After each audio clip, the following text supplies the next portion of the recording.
আমরা সোনাপুর থেকে এসেছি, মা কালী, সুন্দরবন মা কালী গেস্ট হাউসে উঠেছি। এখানে সাহেব খুব ভালো হোটেল, সুন্দর পরিবেশ।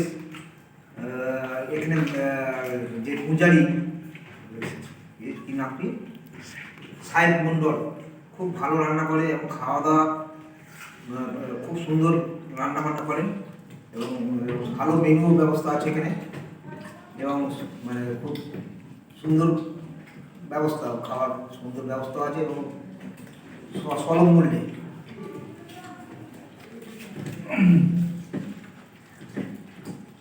আমি কলকাতা থেকে এসেছি, মানে গোবর্ধনপুরের মধ্যে একটা প্রান্তিক গ্রাম, যেখানে এরকম একটা সুন্দর সাজানো গোছানো হোটেল যে আছে আমরা ঠিক দেখে করতে পারি এবং পরিবেশটা সত্যি খুবই ভালো।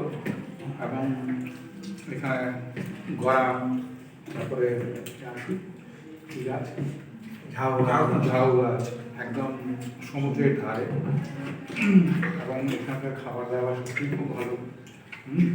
মানে এখানে মানে যিনি রান্না করেন তিনি হচ্ছেন মিস্টার সাহেব মণ্ডল এবং রান্না সত্যি মানে উপাদেয়। এবং আমরা আশা করি মানে যারা এই ভিডিও দেখছেন তারা যাতে এখানে আসেন।